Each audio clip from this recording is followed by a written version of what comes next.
Bom, então, psicanálise e religião, é possível esse diálogo? A gente vai ver que logicamente que sim, tá? Por que logicamente que sim?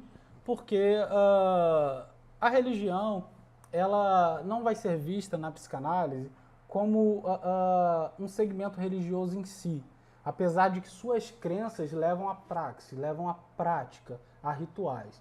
Mas num primeiro momento, a religião ela deve ser interpretada pelo terapeuta como um impulso, como algo que é construído dentro do ser humano, ou para Jung, que está dentro do ser humano, e que se desenvolve ao longo do tempo devido às circunstâncias da vida. Então, esse impulso é aquele impulso a algo maior do que o si mesmo. Há uma necessidade que se estabelece dentro do ser humano. Ora, se eu falo do ser humano, eu falo do sujeito. Se eu falo do sujeito, eu posso falar daquilo do qual o sujeito se compromete. Então a gente está falando sobre uma construção, sobre algo que se desenvolve dentro do ser humano para algo maior que ele. Ou, se eu posso dizer assim, para algo além dele. Então a religião ela está diretamente ligada na visão psicanalítica a um impulso a um ser maior. Ok? Logo, por exemplo, numa visão junguiana, seria um impulso para um ser, né, que vai me corresponder e que esse impulso já está presente desde a minha formação no ventre. Isso tem que ver com a ideia arquetípica, né, com a ideia dos conteúdos ancestrais que já estão ali impressos. Né? Não nascemos uma tábua vazia, uma imagem vazia, mas nascemos com impressões, né, conteúdos ancestrais herdados. Isso é só para dar uma clareada, tá, gente? Mas o que eu quero dizer é que quando a gente fala sobre religião, a gente não está falando sobre segmento religioso, sobre aquilo qual você escolhe fazer enquanto impulso, sobre aquilo que eu tenho um impulso para algo maior do que eu e esse impulso ele vai querer ao longo da vida ser correspondido. Tá? E ao correspondê-lo, eu vou buscar meios, na busca de correspondê-lo, eu procuro meios de saciá-lo. Tá? Aí você escolhe um segmento religioso, você escolhe não seguir nada, você escolhe a negação, mas perceba uma coisa que é comum a todos: você escolhe. E isso tem que ver com a psicanálise. Isso tem que ver com aquilo que se desenvolve enquanto vida intrapsíquica. Então o sujeito ele também se desenvolve enquanto um sujeito religioso. Só que Freud, quando ele aborda essas questões, ele vai procurar, num primeiro momento, no sentido descritivo, tá, e não avaliativo, ele vai procurar mostrar para a gente como que isso se dá, como que esse processo vai se desenvolvendo. Ou seja, quais são as necessidades da vida do homem para que a religião aconteça dentro dele. Então vamos começar a responder essas perguntas para a gente poder caminhar. Em primeiro lugar, deixa eu ver só se eu pulei aqui. Parece que um slide sumiu aqui, mas não tem problema. Vamos lá. No primeiro momento, o que se estabelece, no sentido descritivo, é de que, para Freud, isso já num texto dele de 1907, deixa eu voltar aqui, já no texto de 1907, que não era ainda o texto que a gente tem hoje, né? Não era nomeado sobre os atos neuróticos e a religiosidade, ele vai fazer uma comparação, ele vai trazer uma similaridade sobre o que é neurose e neurose obsessiva, ok? E o que é religiosidade, ou seja, o que é religião. Nesse sentido, ele vai falar sobre crença. E na busca dessa compreensão, como eu disse no sentido descritivo, ele vai dizer que, em ambos os casos, a compulsão a repetir certos atos, por preocupação com a ordem, a meticulosidade, a pontualidade e a perfeição, e tudo isso para evitar angústia. Então, no primeiro momento, ele está dizendo a neurose obsessiva, ela tem como objetivo a negação, né, o repúdio, o evitar a angústia. Ora, então a gente está falando, perceba que Freud está falando para que a gente compreenda de que Existem aspectos da neurose obsessiva que tem que ver com a religiosidade ou o nosso processo religioso, que é evitar a angústia. Por quais meios? E ele fala, né, sobre essa compulsão de repetição de certos atos, pela preocupação com a ordem, a meticulosidade, a pontualidade e a perfeição. Tem-se, assim, a renúncia às pulsões. E olha só que bacana. Quando ele fala sobre renúncia às pulsões, a gente está falando sobre algumas convenções, sobre aquilo que ele vai desenvolver nas suas conferências introdutórias, as primeiras, né, 1916, sobre as suas conferências introdutórias, onde ele vai trazer a ideia de que existe uma certa violência em relação à cultura que se estabelece em nós, né? O fato de que nossas pulsões, né, que movimentam o desejo, elas apontam, né, para uma vida, eu vou usar esse termo, tá, gente, só para trazer uma ideia, uma vida instintiva. E a grande questão é que nós estamos o tempo inteiro vivendo esse dualismo.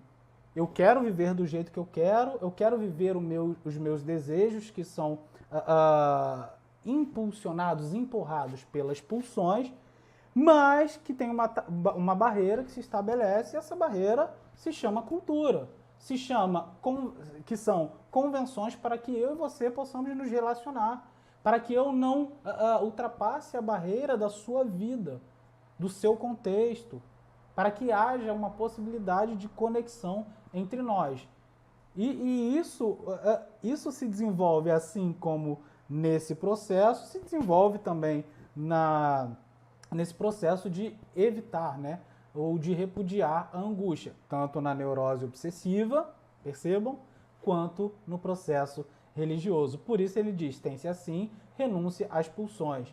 As pulsões que na neurose são sexuais e as pulsões que para a religião são egoístas, que tem que ver com a vontade, né, com o ego. E olha que interessante, essas pulsões, elas precisam ser reprimidas, elas precisam serem deixadas de lado.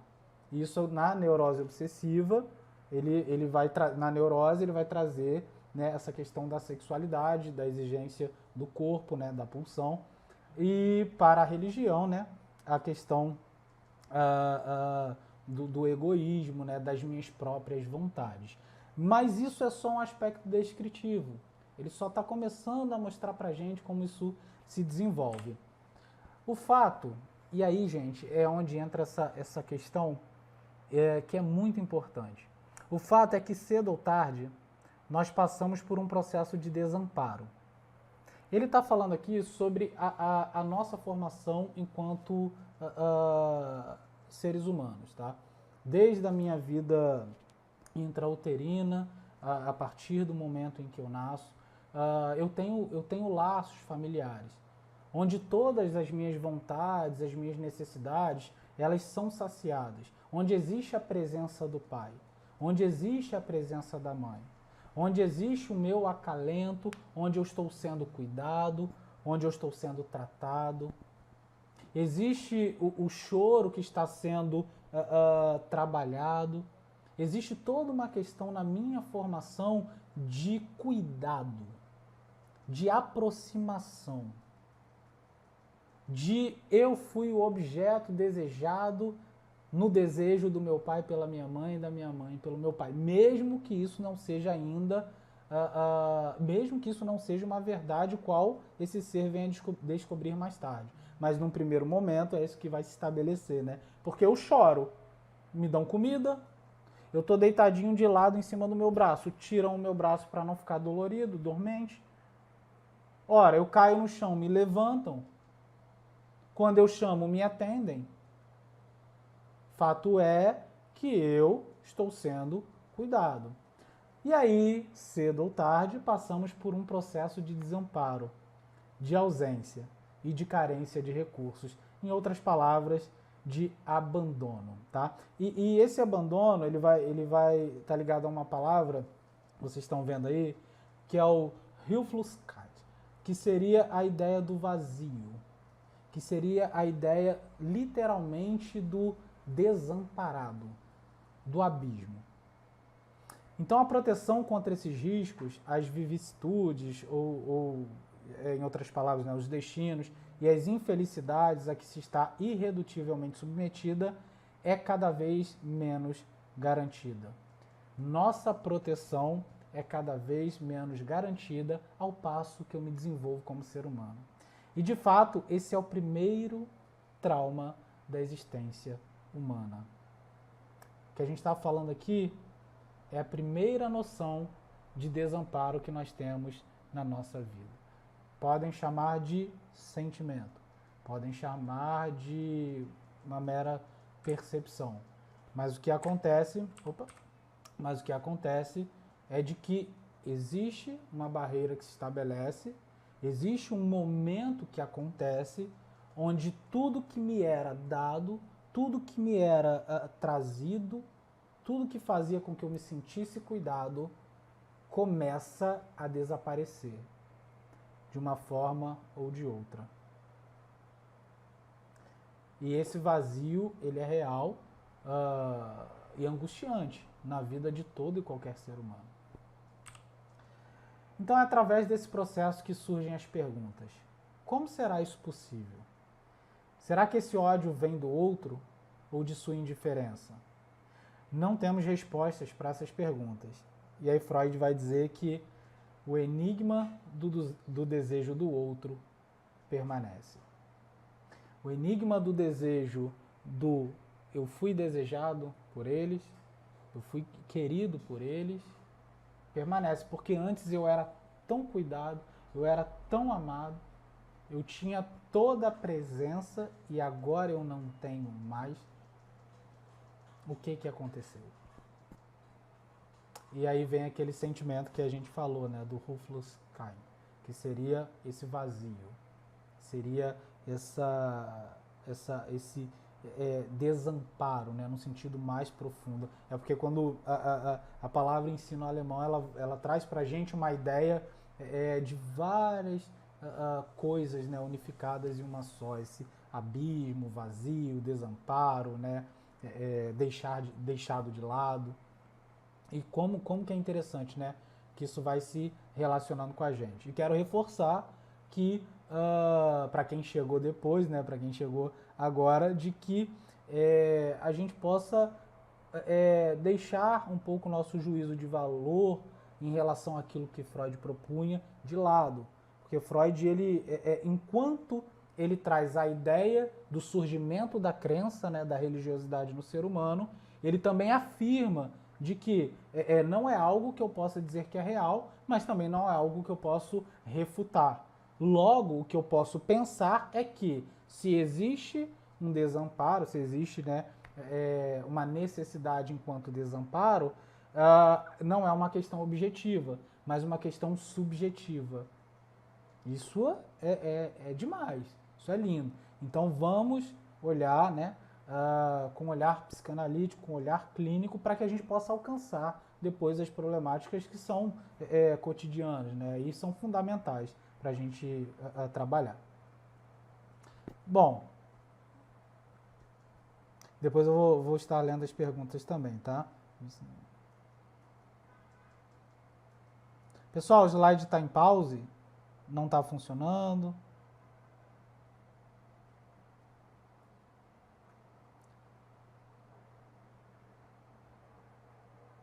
Isso, eu estou pequenininho e estou passando os slides, tá certinho? Vão me falando aí. Bom, vamos lá.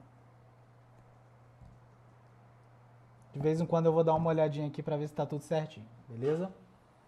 Bom, então a gente conseguiu compreender até aí? Então no primeiro momento nós temos tudo e no segundo momento surge um questionamento. Por que eu estou sendo deixado de lado? Por que agora existe alguma coisa e ausência?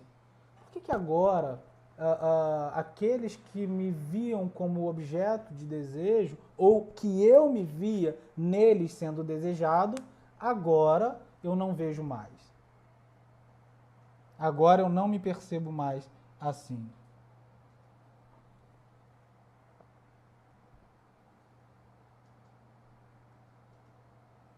ok? E esse vazio, essa ausência, esse abismo, ele vai tomando conta da gente. E ele gera uma necessidade. É a partir desse abismo que algo novo surge, constata Freud. A saudade do passado, que a mãe ou o pai intervinham, lembra do que a gente estava falando? Saudade de um estado de felicidade em que o recurso a uma proteção estava garantido. É esse o móvel da religião. Ela, a religião, aparece então no sujeito a partir do caráter aleatório dos rumos da vida. Então, há uma representação sendo estabelecida, uma representação primeira. Há uma representação que está sendo construída de desamparo, onde gera uma necessidade. Que necessidade é essa? A saudade do passado, da sua primeira experiência, onde tudo tinha intervenção de alguém que detinha o poder e que desejava. De alguém que tinha os recursos para me amar, para me cuidar e que me desejava. Mas isso desaparece. Ou isso é reduzido. E eu preciso lidar com isso. Só que ao longo da vida, como vai ser colocado aqui, a religião vai aparecendo para nós a partir desse caráter aleatório, porque circunstancialmente falando, vamos passando por vários processos de desamparo, de ser deixado de lado, de não ser querido. Circunstancialmente falando, nossas primeiras experiências, tanto de satisfação quanto de desamparo, elas vão sendo recobradas, retrabalhadas e redistribuídas no nosso processo. Isso é interessante, porque Freud vai dizer que essa saudade, então, ela está ligada diretamente à figura do pai. E aí eu queria trazer uma nota. Não a mãe, mas daquele a quem se atribui a onipotência ou todo o poder. Ou seja, o pai com maiúscula. O pai trazendo aqui a fala, né, do Philip Joseph da Psicanálise e o Religioso, livro qual a gente está, inclusive, baseando essa live, e juntamente, né, com Futuro de uma Ilusão, O Mal-Estar na Cultura, tá? E as novas conferências introdutórias de Freud. Todos esses são livros que estão sendo trabalhados aqui de uma maneira bem objetiva. Tá? Do Pai Divino. Qual é a ideia aqui? A gente está falando de uma noção social de um complexo edípico, né, enquanto sociedade. Percebam, a gente está falando de 100 e poucos anos atrás. A gente está falando de uma sociedade que compreendia a figura paterna, ou seja, a representação do poder, ou a detenção, vamos usar termos psicanalíticos, do falo no pai. E o que é o falo? Né? A gente poderia dizer aqui que o falo está ligado à figura, obviamente, né, do órgão genital masculino, mas que não é o destino representacional, tá? Não é isso. O que é isso? Isso é representação daquele que tem o poder. Quem detém o falo é o responsável pelo outro. É aquele que comanda o outro. É aquele que direciona o outro e tem o outro como objeto, né, do seu desejo. Bom, percebam, a gente está falando aqui de nesse tempo, né, a gente se relacionava, dizendo sim ou não, com o nosso pai, com a figura masculina. Né, e a gente já cansou de falar, né, os nossos alunos da Escola Fluminense de Psicanálise sabem muito bem, né, de que a sociedade vertical, ela vivia e se baseava enquanto uma sociedade paternal, da figura do pai, né? As figuras religiosas, como o homem, né? As características que compõem a força, né? Esse poder. Então é nisso que está baseado o falo. E é a respeito disso que Freud está falando. Tá? Então, quando Freud fala sobre essa saudade vai estar ligada a quem tem o poder. O poder de quê? Do cuidar. Mas aí, mas a gente está falando da mãe que cuida, da mãe que... Mas a gente está falando do desamparo, daquele que pode fazer alguma coisa em relação a isso. Tá? Isso na figura, enquanto construção do ser, enquanto desenvolvimento do ser. Então, para Freud, a psicanálise descobre assim que a razão do nascimento, da crença num Deus ao mesmo tempo Senhor e Pai, a questão é superar a angústia de desproteção pela fé numa onipotência protetora. Para Freud, então, a religiosidade provém primeiro de uma incapacidade física de ajudar a si próprio e, portanto, de uma necessidade, aí onde se estabelece um sentimento, né, de ajuda. Olha que interessante. Lembramos que as nossas primeiras representações são construídas a partir das nossas experiências corporais, certo?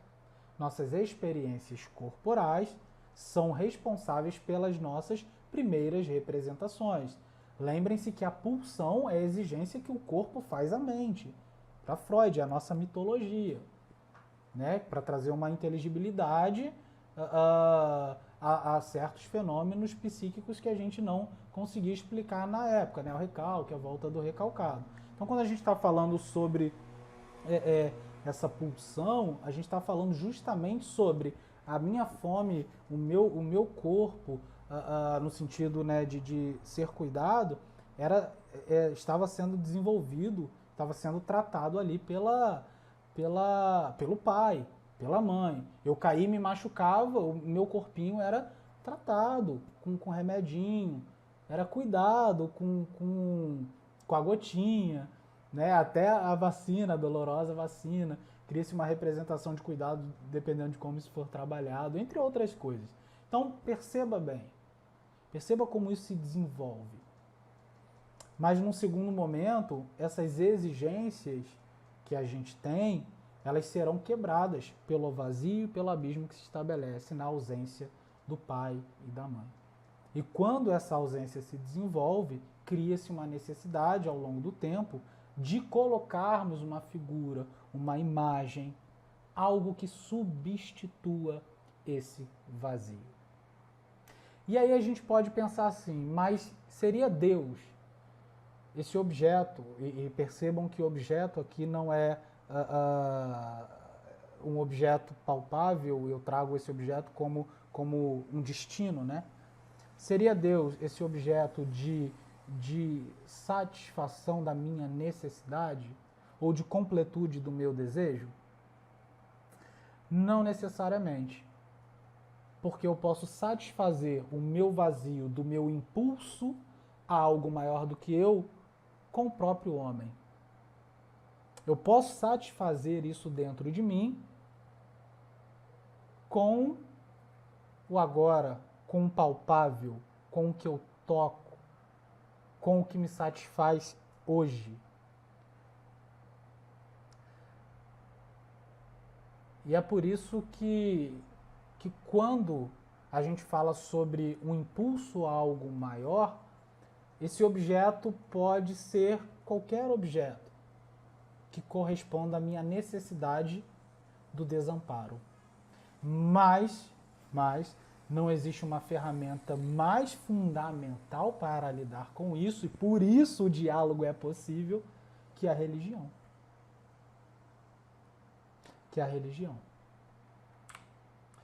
No Futuro de uma Ilusão, em 1927, então, lá no capítulo 3, Freud ele vai um pouco além. Ele vai dizer que desde a origem, o homem atribuiu às forças naturais as características do pai. Perceba que ele já começa a ir um pouco além daquilo que a gente tem dito até agora, divinizando-as. Os deuses, então, ele tem sua tripla tarefa a cumprir, que seria exorcizar as forças da natureza, literalmente fazer uma limpeza, nos reconciliar com a crueldade do destino Isso é interessante porque quando a gente fala sobre o destino e sobre os deuses, a gente está falando sobre algo inevitável. Tá? E por isso nos reconciliar com essa crueldade. Porque é algo do qual eu não posso escapar. É algo do qual virá sobre mim, independente do que eu faça. E com isso, eu não sei se o meu amigo mestre e mestre e doutor, já praticamente em filosofia, Eduardo está aqui, mas se ele tiver, aconselho vocês a procurarem o projeto Anamnese, para que vocês possam conhecer um pouco mais da filosofia, para que você, de uma maneira informal, mas com conteúdo acadêmico assim absurdo, para que vocês possam compreender melhor sobre esses processos, né, mitológicos e tudo mais. Acredito que vocês vão gostar bastante. Bom, e num terceiro aspecto, né, além de nos reconciliarmos, né, com o destino a partir dessa vontade, né, dos deuses, nos compensar pelos sofrimentos e privações que a vida em comum dos civilizados impõe ao homem. Ou seja, sobre aquilo que se estabelece em nós como uma violência, como a não possibilidade de saciar as minhas vontades, de não saciar as minhas necessidades. Ora, uma vez que eu sou um ser relacional, existem convenções e instituições, como dito anteriormente, que se estabelecem em nós para que a gente possa viver bem. Só que a grande questão é que eu quero viver bem, mas eu quero saciar os meus desejos que são movimentados pela pulsão. Esses desejos que estão ligados, né, às minhas primeiras experiências, né, estão ligados às minhas primeiras representações. Ok? Então diz Freud sobre esse construto, né? Cabidal de ideias, construído com material fornecido pelas lembranças do desamparo sobre a religiosidade. Cabidal de ideias construído com material fornecido pelas lembranças do desamparo em que o homem se encontrava na sua própria infância. Então, para Freud, a religiosidade tem que ver com um ponto fundamental. O meu desamparo enquanto aquele objeto que era desejado. Enquanto objeto amado. Enquanto aquele ser que tinha a presença e a intervenção contínua da figura dos pais, mas que vai se esvaziando, vai se tornando cada vez mais turva ao longo do nosso desenvolvimento. E aí se estabelece essa necessidade e esse desamparo. Então, no mal-estar na civilização, já caminhando para o final para que a gente possa trazer um aspecto mais prático, no mal-estar na civilização em 1929, Freud então atribui a ideia de que não é só uma forma de sobrevivência das necessidades infantis.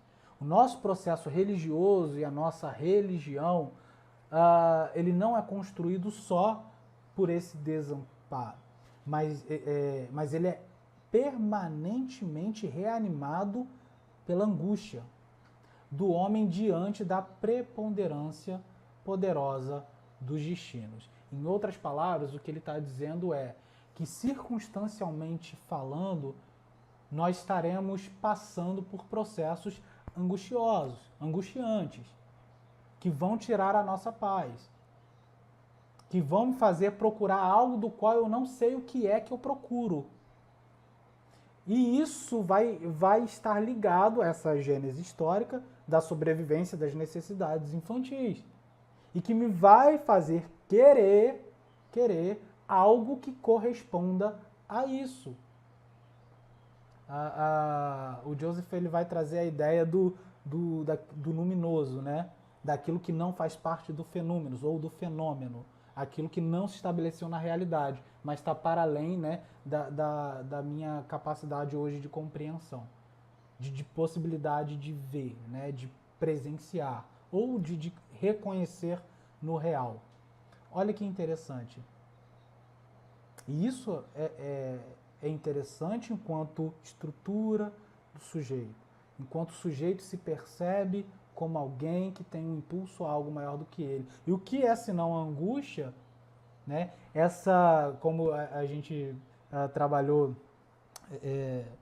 ontem, postamos um vídeo, né, no IGTV, falando muito rapidamente sobre ansiedade, a distinção entre ansiedade, medo e a angústia, né, e como elas estão ligadas, mas a angústia nesse sentido está ligado a esse compêndio, né, de ansiedade que estabelece dentro de nós, do qual no medo eu sei o que é, porque eu dou nome ao que eu tenho medo, ou seja, como diria Freud, há um objeto, o medo é um objeto, a neurose fóbica, a fobia.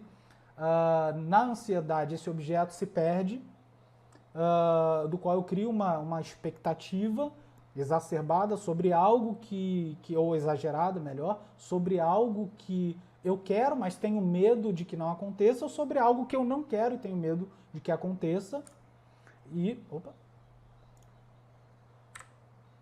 Deixa eu só trazer aqui de novo. Sobre algo que eu tenho medo de que não aconteça e que está diretamente ligado à angústia. Que está diretamente ligado à angústia pelo fato de que a angústia será esse conglomerado, será essa junção dessas ansiedades que não me possibilitam reconhecer e que causam mal-estar ao ponto, né, de criar destinos, por exemplo, neuróticos, de pânico, né, ou sintomáticos, destinos onde eu começo a ter um sentimento de vazio, um sentimento de que eu não sou capaz, que me leva a uma depressão, ou ainda a angústia no aspecto sintomático, onde o destino é o nosso corpo, onde o destino é uma doença orgânica. Então perceba que a angústia ela vai reanimar, ela vai trazer permanentemente uma necessidade, ou vai me lembrar de uma necessidade que é contra o desamparo, que é uma necessidade para vencer, né, a ausência, para vencer o Hilflosigkeit, que seria literalmente esse vazio dentro da gente. E para a gente poder caminhar para o final, uma live, como eu disse, mais objetiva, como então a gente pode pensar de maneira prática a religião ou a religiosidade? E quando a gente fala sobre isso, para Freud, ele está falando sobre crença, tá? Ele está falando sobre a construção da crença do sujeito em algo, tá? Seja o que for, qual algo for, tá? Existem muitas possibilidades dentro da vida, né, religiosa de lidar com esses problemas. E muitos, ao longo do tempo, líderes religiosos, né, seja de qualquer lugar, de qualquer área, desenvolvem um trabalho já de compreensão da necessidade do sujeito, onde naquele ambiente, naquele lugar, o sujeito encontra-se, tá, com aquilo que é o luminoso, tem uma resposta ao desamparo, ele sacia essa vontade de algo maior do que ele a partir de um processo de rito, né, de rito comunitário, onde aquilo que é trabalhado faz com que eu encontre com algo que cuida de mim. Faz com que eu seja mais presente enquanto a compreensão daquela primeira representação. Em outras palavras, a minha ausência ou a ausência que se desenvolveu vai sendo saciada. Inclusive, Freud reconhece esse postulado da religião, de que essa necessidade enquanto prática religiosa, ela é sanada. Ou é, né, por partes, né, trabalhada, reconstruída, restabelecida.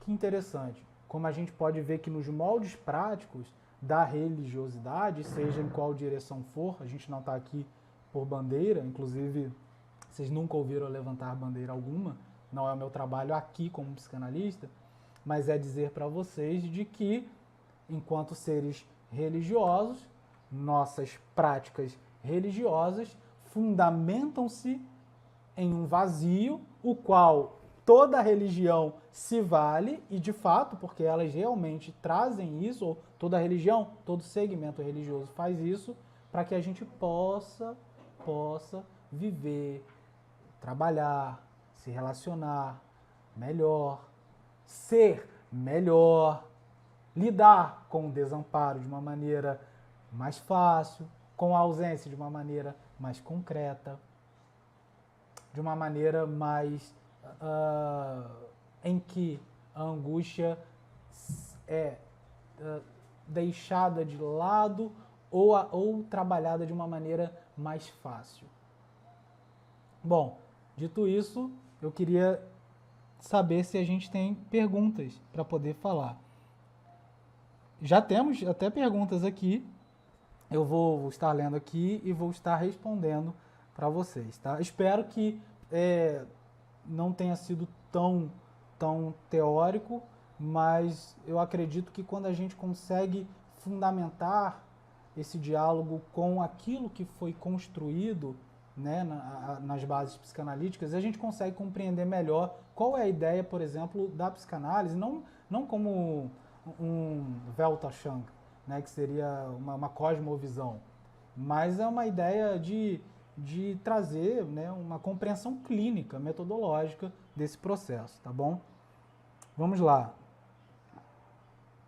Sérgio, a Mariane pergunta: Sérgio, uma vez que a ideia de Deus deriva da angústia produzida pela falta relacionada aos primeiros cuidados da infância, o vazio, uma criança que desde bebê recebe cuidados muito precários, teria uma tendência menor a buscar a religião? Ou não temos como traçar essa relação? Sim e não, porque isso vai se desenvolver em dois aspectos, né?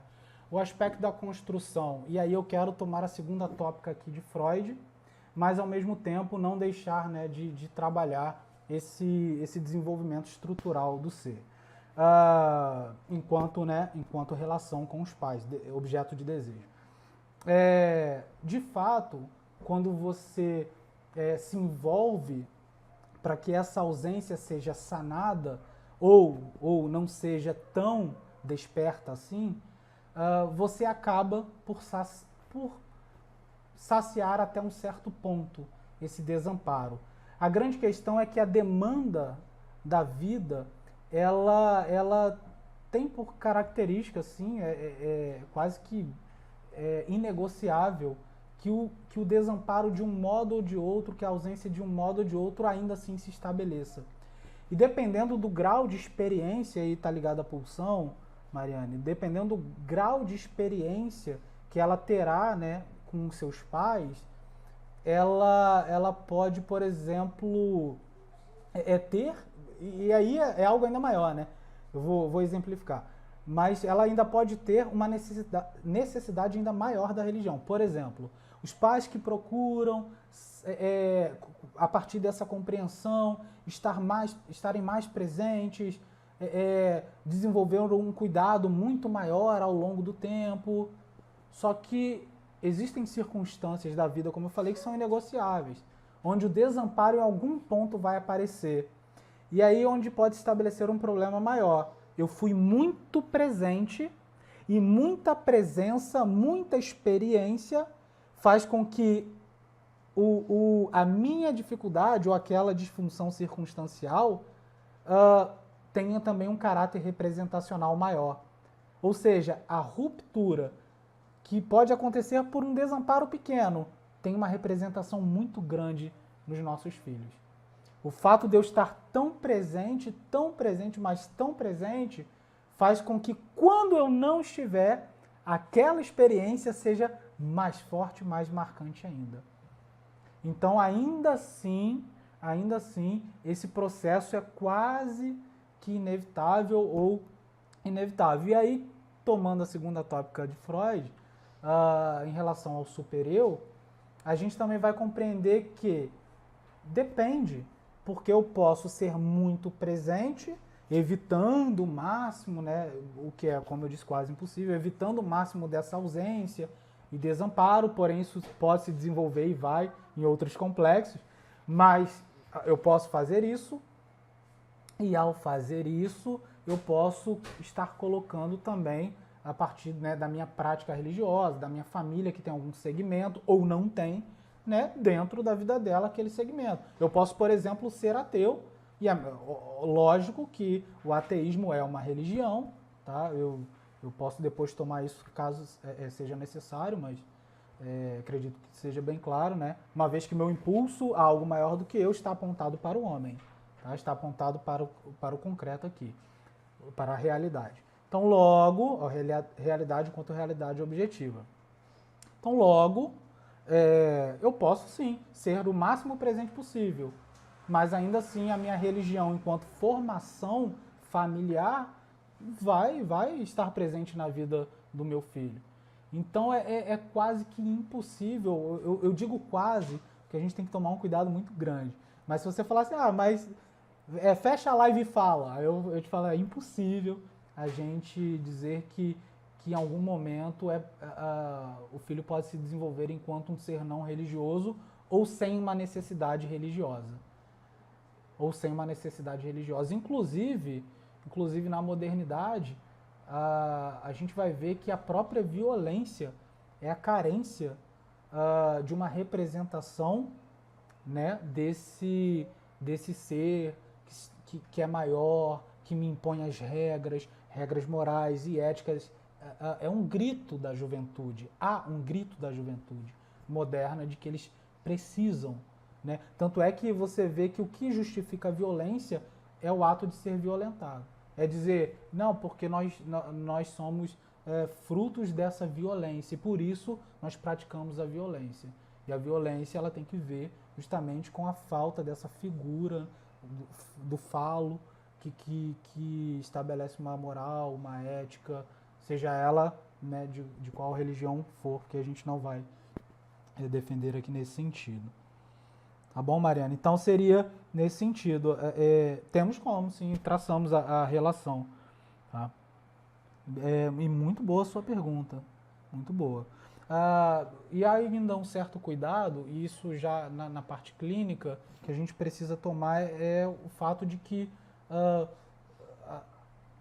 o excesso da presença, e não é a construção do pertencimento, mas o excesso da presença, ele é um fator de castração, né, que está ligado à segunda tópica do supereu, de castração na formação dos nossos filhos.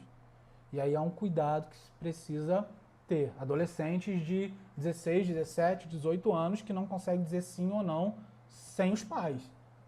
Não há autonomia, não há responsabilidade. Hoje eu postei lá no grupo e gostaria de indicá-los aqui um vídeo do Café Filosófico, tá? Especificamente esse, do psicanalista Ivan Capelato. Ele vai falar sobre responsabilidade. E a gente vai ver como o ser humano ele pode ser construído a partir do self, né? E num segundo momento, a partir do ego. Mas como o processo de autonomia e decisão é construído ali no self, no primeiro ano de vida dos nossos filhos. Gostaria de deixar aqui essa indicação, tá? Uma pergunta do Márcio. Um paciente chegou no consultório alegando que não consegue se apegar a uma religião, mesmo buscando, e acha estranho. Pode ter ligação com a infância? Como buscar esse entendimento do porquê? A grande questão, Márcio, é que o não conseguir se apegar a uma religião é uma religião. É aquilo que a gente falou sobre o não ter. A negação também o é. Quando eu nego algo, eu assumo algo. Por exemplo, quando eu falo Deus não existe, tá? Eu tô propondo aqui, trazendo no campo hipotético para vocês. Deus não existe. Ora, então Deus existe. Porque aquilo que não existe eu não preciso negar. Ok? Eu tô trazendo uma noção para vocês, tá? Inclusive filosófica. Então, tanto que quando eu preciso reafirmar, é porque existe uma possibilidade da não existência. Lembro que eu falei sobre a objetividade, né, da realidade e a subjetividade enquanto indivíduo? É essa questão que se desenvolve em nós. Então, quando ele fala, eu não consigo ter uma religião, na verdade o que ele está dizendo é, eu não aceito as normas ou a ética de determinados segmentos religiosos. Logo, a religião dele são suas próprias regras, é a sua própria ética. Se ele não consegue conversar com outra coisa, senão a si mesmo, o si mesmo, tá? Não seria o self aqui, de certa maneira, seria esse conteúdo egóico, né? Tá ligado ao eu. Esse eu seria, o sujeito seria então o seu próprio destino. Tá? O sujeito seria o seu próprio destino, ou seja, a sua própria religião. Logo, é um ser religioso, enquanto o seu próprio Deus são suas regras, né? O seu eu. Beleza? Temos mais perguntas?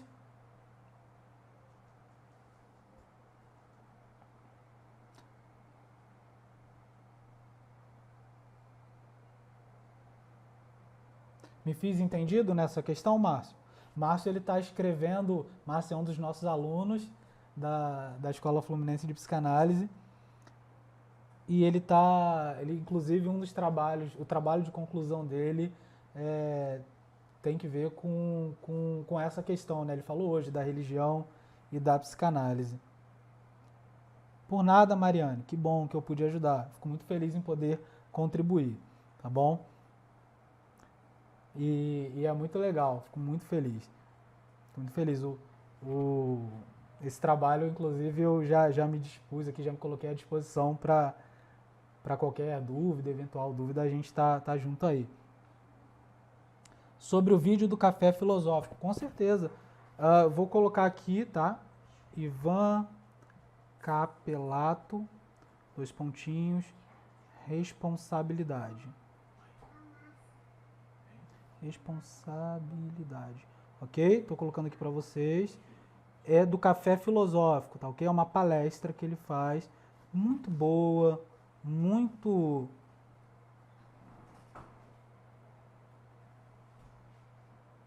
filosófico. Muito boa, ele é muito claro, tá? Muito objetivo, é uma capacidade hermenêutica de trazer a nossa, para o nosso cotidiano, assim, as questões muito claras, é muito legal. Eu tenho apreço principalmente por esse vídeo, assim, por ele, mas por esse vídeo, assim, de uma maneira bem superlativa, tá bom? Coloquei aí a indicação. Bom, pessoal, mais alguma pergunta?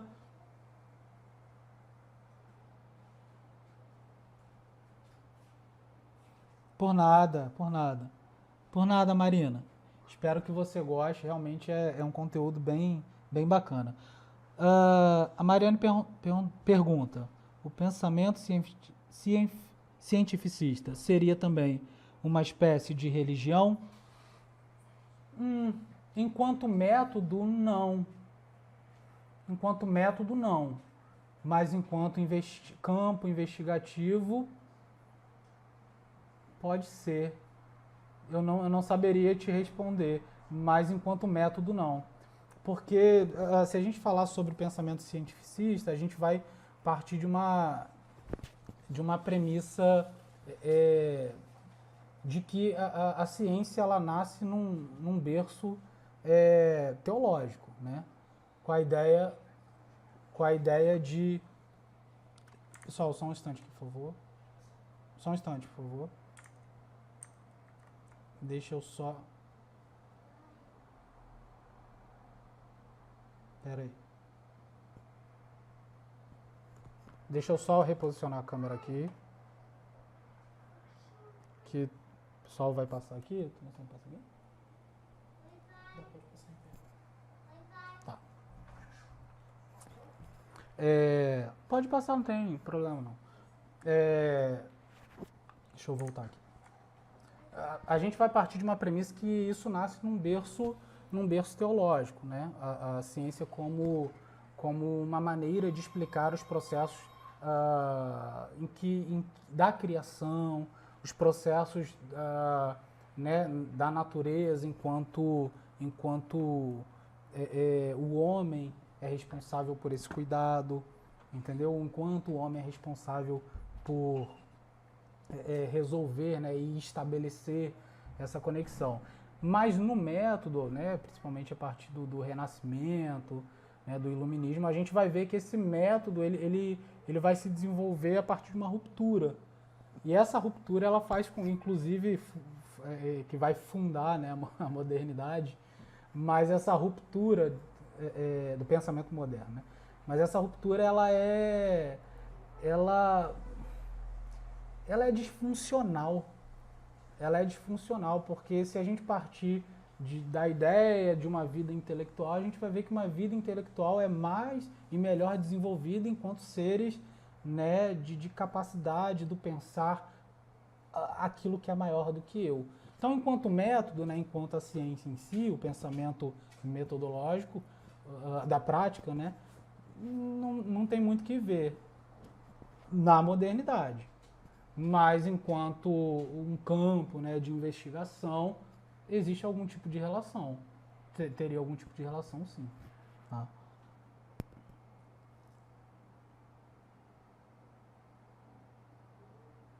Ok? Inclusive, ah, como eu falei, né, indiquei aqui, o projeto Anamnese, tá? É de um amigo. Ele é, cara, fera, assim, tá? Vocês não vão ter aquela visão, assim, da academia, da universidade, mas o que vocês terão é uma capacidade intelectual, um trabalho muito bacana aí para vocês conhecerem, tá? Tem, ele para concluir, né, não seria uma espécie de religião, tá? Mas tem que ver de alguma maneira, né? Eles se conectam, eles têm um diálogo, né? Esse diálogo ele nasce, né? É de um berço, inclusive religioso. Essa é a grande questão. É meio que irredutível, a gente não tem como separar.